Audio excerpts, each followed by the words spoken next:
Hai teman-teman sekalian, gimana kabarnya? Mimin berharap teman-teman yang menonton video ini dalam keadaan sehat. Dan pada episode kali ini, Anulus Story akan membawakan alur cerita dari serial anime yang berjudul Kaiju nomor 8 episode ke-11. Dan tak usah berlama-lama lagi, kita langsung saja ke alur ceritanya. Tapi sebelum itu, Mimin minta untuk subscribe dan dukung channel ini, agar Mimin selalu semangat menceritakan alur cerita anime yang menarik untuk kalian tonton.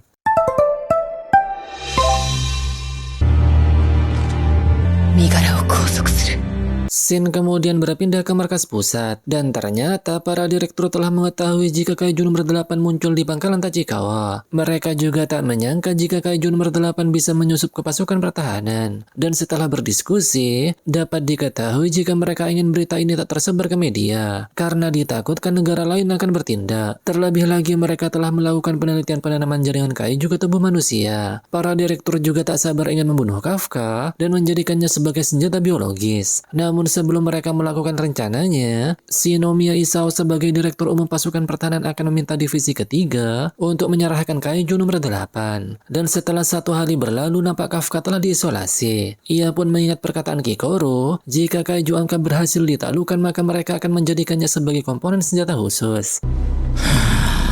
Tak lama kemudian nampak Mina datang dan akan mengirimkan MC ke markas pusat. Dan saat Kafka meminta maaf ke wakil kapten, Soshiro pun langsung memintanya untuk diam karena ia mengetahui jika tempat ini telah diawasi oleh direktur. Dan saat sampai di luar, nampak pasukan pertahanan divisi ketiga telah ada di sana. Kafka yang lewat di depan para sahabatnya pun tak berani melihat mereka karena ia merasa bersalah, terutama kepada Reno yang selalu memikirkannya. Ia pun berpikir jika bestinya itu tak akan memaafkannya. Dan saat Kafka depresi dengan apa yang terjadi, namun secara tiba-tiba, Senpai! Modotte kuru tte shinjite masu kara! Dan saat Kafka berada di dalam mobil, Mina pun memberitahukan jika tidak ada pengawasan di dalam sini. Ia berkata jika waktu itu Kafka bertindak demi menyelamatkan semua orang. Meski Mina sangat terkejut saat melihatnya berubah, namun ia berpikir jika begitulah Kafka. Sang kapten juga telah mengumpulkan keterangan saksi dan video yang bermanfaat untuknya. Asal dapat membuktikan bahwa dirinya ialah manusia, mungkin Kafka tak akan dibunuh. Tak hanya itu, Mina juga berencana melaporkan kinerjanya sebagai petugas ke atasan. Ia juga mengungkapkan jika tidak ada anggota di divisi ketiga yang menganggap Kafka sebagai musuh. Setelah itu, Mina pun memberitahukan jika Kafka akan diantar ke pangkalan Ariake Rinkai. Namun bersamaan dengan itu, Kafka dengan wajah bersedih pun berkata, apakah ia bisa berjuang untuk berada di sisi Mina. Mendengar hal itu dengan wajah tersenyum, Mina pun mengiyakannya, dan ia akan terus menunggu Kafka.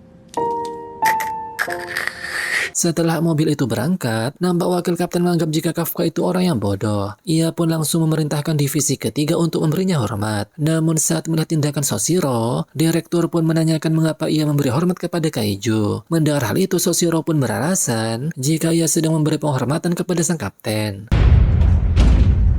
Kaiju 8号拘束完了。 Setelah beberapa hari berlalu, nampak Reno dan yang lainnya masih memikirkan kejadian yang menimpa Kafka. Melihat Reno yang terus-terusan melamun, Iharu pun berkata jika ia masih tak percaya jika Kafka ialah Kaiju nomor 8. Dan saat mengajak Reno bercanda perihal Kafka memiliki perut yang buncit, namun sayangnya Reno tak menghiraukan perkataan Iharu karena ia masih terpukul dengan kejadian tersebut. Minase yang ada di sana pun mengungkapkan jika Kafka telah menyelamatkannya dari serangan Kaiju. Tak hanya menemukan kelemahan Kaiju, bahkan ia sangat ceria saat pelatihan. Mendengar hal itu, Kaguragi pun menjelaskan jika bukan ia dan para besti yang menentukan nasibnya, melainkan biro netralisasi. Setelah Izuma membenarkan hal itu, ia pun berkata jika manusia yang berubah menjadi Kaiju adalah kenyataan yang sangat berat, dan jika hal ini tersebar, maka seluruh dunia akan menjadi kacau. Manusia pun akan saling curiga satu sama lain, dan hal itu membuat mereka hidup dengan penuh ketakutan. Di sisi lain, nampak Mina memanggil Konomi ke ruangannya. Diketahui jika sang kapten meminta Konomi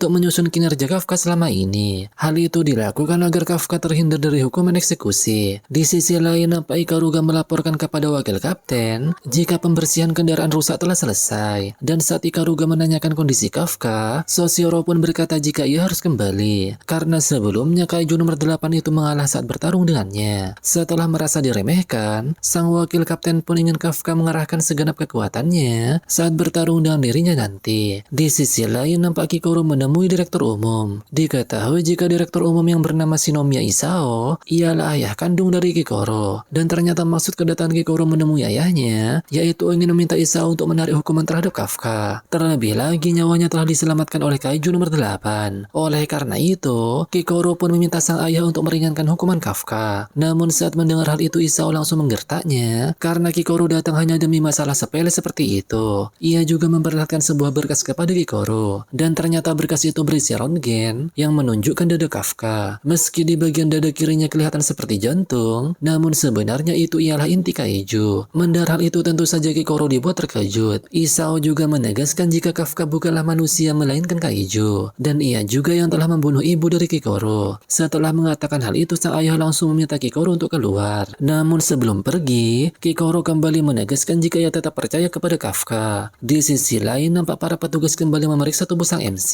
Di tengah Kafka yang mengajak mereka bercanda, ia pun mengingat perkataan bestinya yang percaya jika dirinya pasti akan kembali. Sang MC juga ingin menemui teman-temannya karena ia harus menjelaskan apa yang terjadi kepada mereka. Sementara itu nampak Mina memberitahukan kepada Iharu dan 3 orang lainnya jika mereka akan dipindahkan ke divisi yang lain. Sang kapten juga menjelaskan jika bencana yang disebabkan Kaiju kali ini mengakibatkan pangkalan Tachikawa kehilangan 75% fungsinya. Dan karena alasan itu, atasan menilai jika tempat ini sudah tak layak dijadikan tempat latihan anggota baru. Ditambah setelah Kaiju nomor 9 dan 10 muncul, atasan mulai mencurigai satu kemungkinan jika semua ini ialah serangkaian bencana massal. Karena harus melakukan persiapan penanganan, jadi Reno dan yang lainnya akan menjadi kunci untuk mengalahkan para Kaiju. Sang kapten juga berencana mendidik anggota baru yang berbakat dari tiap divisi untuk menjadi ujung tombak di masa depan. Mendengar jika dirinya telah terpilih, Iharu pun nampak bangga dibuatnya. Namun di lain sisi, Izumo mencurigai jika rencana ini disebabkan insiden Kaiju nomor 8. Ia pun menjelaskan, mungkin saja atasan ingin memisahkan petugas yang dekat dengan Kafka agar bisa melakukan pengawasan. Mendengar hal itu, tentu saja Iharu langsung protes kepada sang kapten. Namun Mina langsung membantahnya, dan ia juga mengagumi jika mereka peduli kepada rekannya. Tapi perlu diperjelas, jika rencana ini sudah didiskusikan sebelumnya, dan sama sekali tak ada hubungannya dengan Hibino Kafka. Namun meski begitu, Izumo dan Iharu merasa ada yang janggal karena mereka tiba-tiba dipindahkan ke divisi yang lain. Tapi yang mengejutkannya di sini,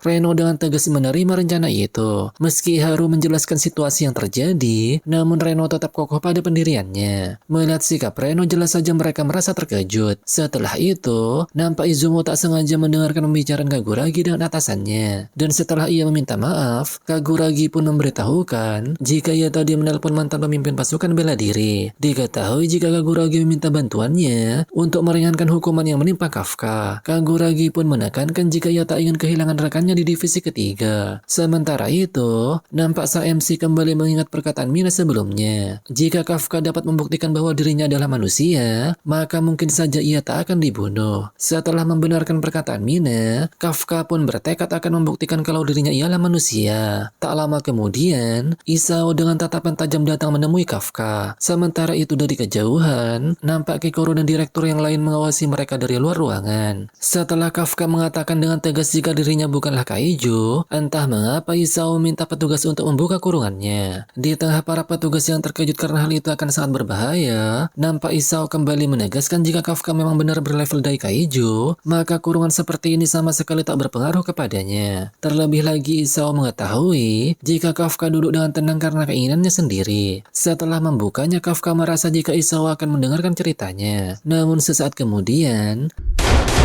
いきなり何すんですか。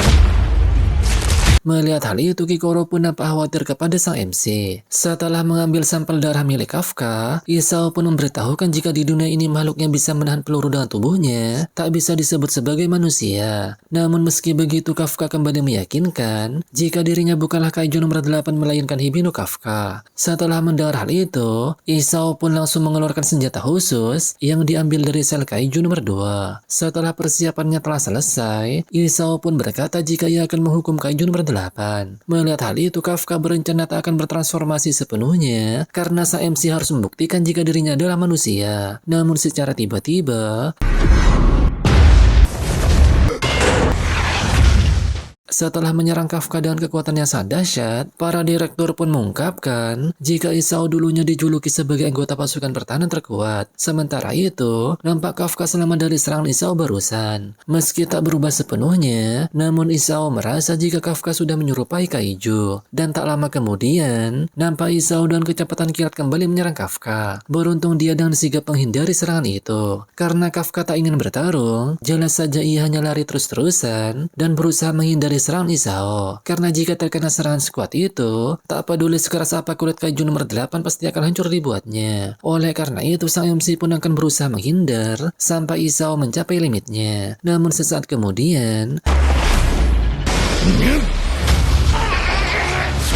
meski terpental hebat dan sempat pingsan, beruntung Kafka langsung sadar dan menghindari serangan cepat Isao. Setelah cukup lama mereka bertarung, Kafka pun merasa jika ia seperti bertarung melawan Daikaiju. Dan pada akhirnya ia pun sadar jika aura Daikaiju berasal dari tubuh direktur umum. Salah satu direktur yang bernama Itami Keiji pun memberitahukan kepada Kikoru jika Kaiju nomor 2 ialah individu kedua yang diberi nomor identifikasi setelah hampir menghancurkan seluruh kota Sapporo pada tahun 1972. Dan dia adalah Daikaiju yang memiliki kekuatan penghancur mengerikan, arogan dan tak mau menyerahkan diri meski sudah sekarat. Dan senjata yang dipakai Isao saat ini ialah sarung tinju yang dibuat dengan fondasi Kaiju nomor 2. Dan hanya satu orang yang bisa menggunakannya dengan leluasa, siapa lagi kalau bukan ayahnya Kikoru yang bernama Isao. Setelah itu, Kafka pun mengetahui jika hal inilah yang dikatakan Kikoru sebelumnya. Jika Kaiju bernomor berhasil ditaklukkan, maka mereka akan dijadikan senjata. Dan sesaat kemudian,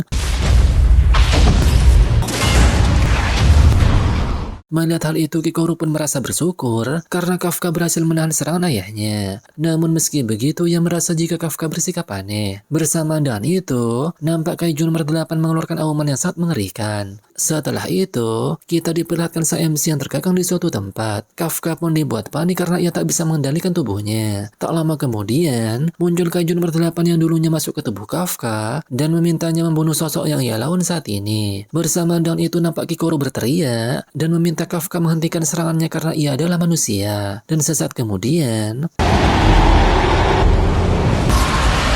nah itu dia alur cerita episode ke-11 dari anime Kaiju nomor 8. Anul Story akan menceritakan episode ke-12 minggu depan. Karena anime ini merupakan anime terbaru yang rilis setiap minggu. Dan sampai jumpa di alur cerita selanjutnya dan terima kasih sudah menonton. Bye-bye.